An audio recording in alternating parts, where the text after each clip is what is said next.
Good morning, good morning, good morning, boys and girls, girls and boys. This is Time for English. I am Zafi Mandali, and I teach English. I love my job, but I also love stories. And I tell a lot of stories to my students. And I've got one story for you today. The story I will tell you, and you will understand everything, is from Aesop. You think you don't know the word Aesop? What if I tell you Aesopos? Aesopos, exactly. So we're going to be talking about Aesop and Aesop story. But what do we know about Aesop? Well, we don't know much, and we don't know how he looked, but there are some drawings of Aesop. First of all, I want to say that Aesop lived a long time ago. He lived in 622 before Christ appeared. Now, that is a long time ago. If we want to know exactly how much time, we have to think of the year we are in. Now, we are in 2020. So if I want to know how old Aesop stories are, I have to add 2020, which is now, with those years before Christ, 620 when Aesop lived. So if I add 2020 with 620, I am going to have 2,640 years. That is many years. Another thing we know about Aesop is that Aesop was not a free man. He was a slave. He belonged to somebody. He had a master. We also know that Aesop was not a very good-looking man. I mean, he was a bit short. He had a big nose. His back was not straight, but he was such a wise man. He said so wonderful stories, such fantastic stories, that everybody listened to him. And because they loved his stories, they made him a free man. So he was no longer a slave. And as a free man, he continued to tell his stories. Now, Aesop's stories are about animals, talking animals. Animals that are like you and me. They have the same needs, they have the same characteristics. And another thing we need to know about Aesop's stories is that everybody knows them all over the world. In the whole globe, they know. For example, they read Aesop stories in England, in Italy, in France, in Russia, all over Europe, of course, translated in the language of the country. And even in the USA, in Canada, in China, in the whole of Asia, and in Africa and in Australia, the whole globe knows about Aesop's stories. And do you know why? Do you know why? Well, because Aesop's stories tell us great truths. They still teach us things about ourselves. They still send us messages that we need. Okay, so my story is the Pitcher and the Crow. The Pitcher and the Crow. For the story, I will need some things. Before I start to tell you the story, I will use water. You see the water? It's real. And the water is in a jug. The jug is not full, it's half full. And can you tell me, what is it made of? Did you say glass? Yes, that is glass. Perfect. So, another thing, of course, I will need is a pitcher. I love this pitcher. Look at it. It's fantastic. A pitcher has got a handle. You use your hand to hold the handle. And why do we have pitchers? Because we put oil. What else? What else can we put in a pitcher? Oh, you said water. Yes, of course, water. So water, oil, and you said wine. Of course, wine. And the pitcher, if we look at it, it's got a neck. You see the neck. Like I've got a neck, and you've got a neck. Can you touch your neck? Touch it, right. My neck is long. This is not very long. And then the pitcher has got the body, its body here. And the body is wide. The neck is narrow. The body is wide. And also it's got its mouth. And its mouth is also wide. And one other thing. What is that made of? Is that glass? No, it's not glass. Of course it's not glass. And of course it's not wood. You know what? It's metal. Very good. Very, very, very good. Metal. But you know what? In Aesop's time, most of the pitchers, they were made from clay. Clay is the soil you get from the earth, and they made fantastic pottery. And if we go to all the museums in Athens and all over the world, we will see ancient pottery, Greek ancient pottery. And the pitchers come in various shapes.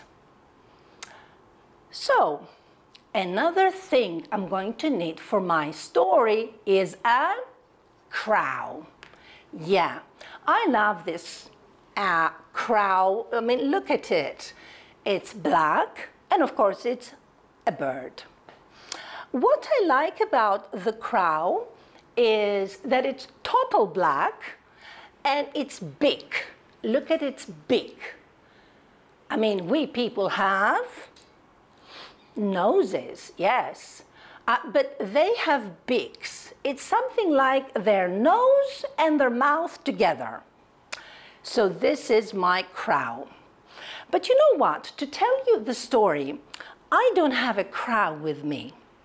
I will use my puppet, my lovely puppet.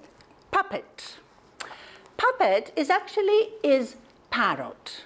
It's a parrot. It's not a crow. But my puppet can speak foreign languages. It can speak the language of a crow. Like you can speak English, okay? Of course, Polly is a little bit shy. Polly, will you speak to the kids? Speak to them. But speak in the language of a crow. Will you? What's wrong? Oh no. Don't be shy.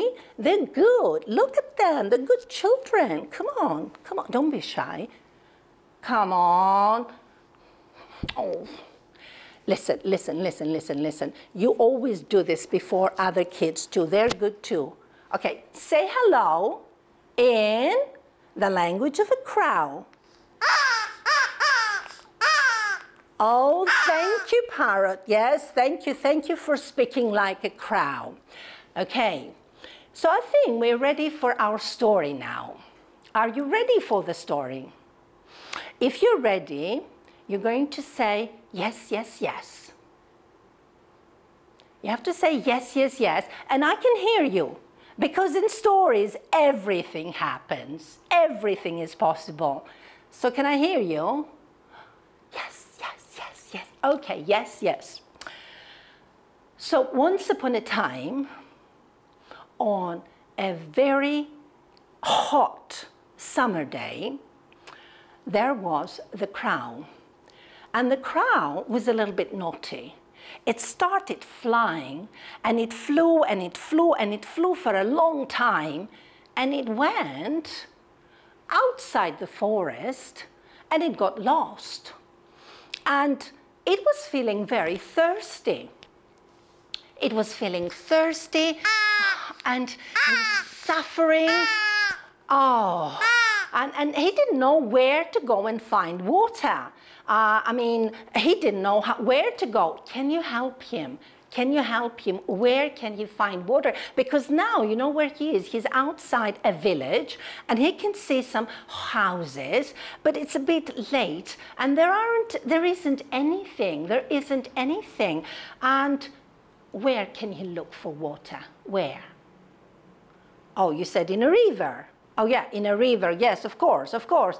In a river and in a lake, you can have a lot of water, but you know, that place has no river, it has no lake, and no ponds, and so no, you've got to give him another idea. Oh, you said forest. Oh, but I told you, he's away from the forest, and he's thirsty. He needs water now. Where else? You mean outside the houses? Yes, yes, yes. He went, he hopped, but the houses were closed and there was nobody. What? To go in a supermarket? In a supermarket? Oh, the supermarket, there's no supermarket there. Just a little bit of a grocery store, but it's late and it's closed. No, you've got to think of something better. Oh, did you say a well? You mean you actually thought of a well? The well, oh, what a good idea. Yes, but poor crow cannot get down in the well because the water is down, down, down. He doesn't know how to get there. So he's desperate and he's looking around and he says, I have to find a way. And then he sees the pitcher with the, water. Gosh, yes, he's gonna drink that water. So he puts his beak down, but the beak doesn't go down. Oh no, the water is not up, up, up, up. So what can he do? He pushes and he pushes. Oh, there's no way, there's no way. He needs to think of something. And as he's crying, oh no, he sees a rock. He sees a stone. And now he's got the idea and he gets hold of the stone, and that's very difficult. And he carries the stone all the way, and drops it in. Oh no, he needs to find more stones. Can you find more stones? Can you see more stones? Oh, there's more here. Yeah, here. Oh gosh, it's hard. It's hard. And where else? There. Oh, there. Yeah, you're right. Yeah, we have got more here. More here. Yes. Oh gosh, no. What does he need? He needs a straw. You mean a straw like the one you have? Yes, but he doesn't have any straw. So now he needs to find more stones, and that is a very clever crow. And he finds a bit more, he tries, and oh, yes, he's saved. He's saved, and yes, and now he's reaching, and he's reading, and he's so happy. He's solved the problem. And if that water finishes, he's going to find more stones, and then the water is going to come up.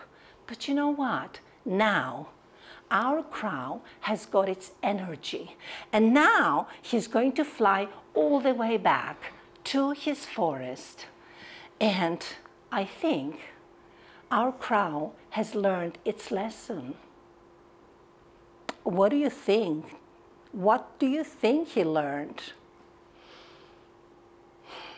I think he learned two things.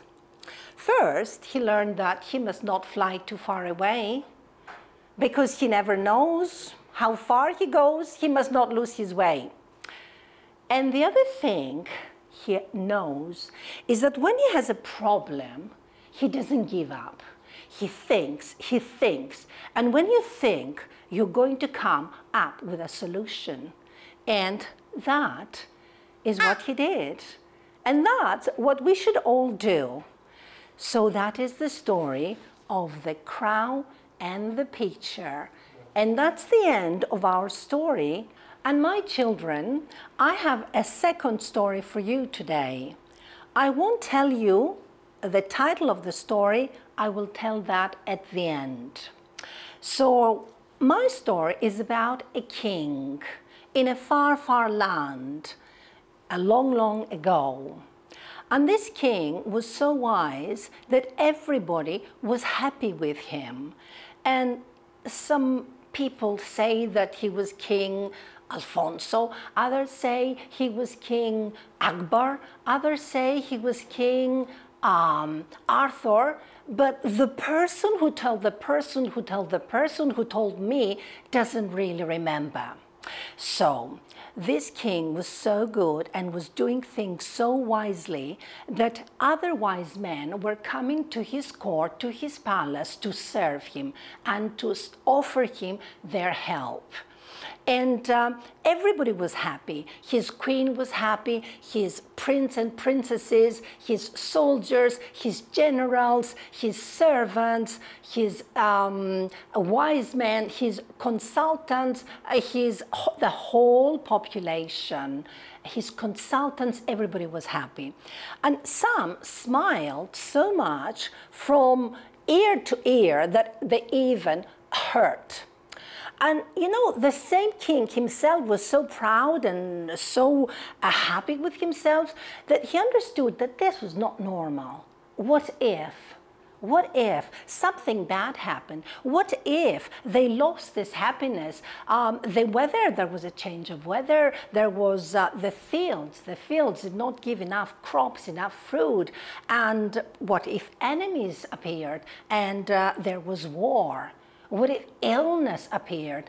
He must have a way where he can think calmly, and he has to find balance of mind, and he didn't know how to do it.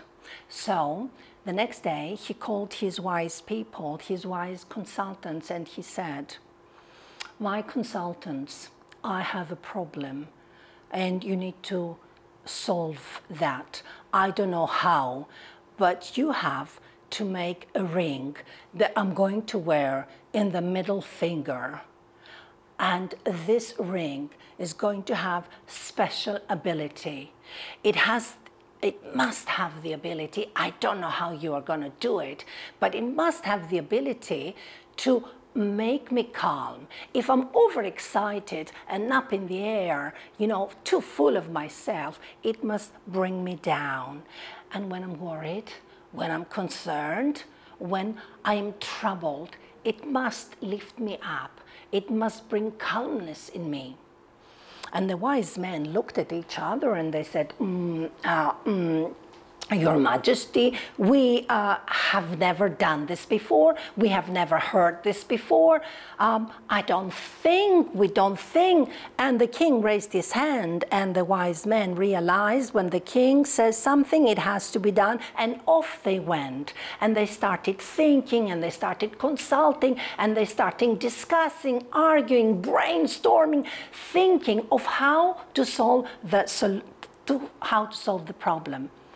And on the seventh day, they thought they found the answer, but they wanted to go to the king to ask his approval. So they went to the king received them, and the oldest of the wise men said, our king, we think we found the solution, but we want your approval because we are not sure if we are doing the right thing. And the king lifted his hand again and said, no, no, you don't need approval. I fully trust you. I am sure you will do it. Off you go. And again they went, and 1 and 2 and 3 and 4 days passed, and on the 5th day the wise men came back and the king received them. And so the old wise man came forward and he said to the king, Your Majesty, I think we're ready. And with that, he gave him a ring. And he gave him a ring, and the king looked at the ring, and he liked it. It was gold. It even had diamonds. It was quite big. And inside, there was a message. And as he looked at that message, he started changing. His mood changed. He seemed troubled. He seemed a bit worried. He didn't know. He was uncertain. And he looked at his wise men, and the wise men said, Your Majesty, what does it say? Read. What does it say? And the king looked at it again. Yes. And soon his expression changed. He became calm. He became happy even, satisfied, in control.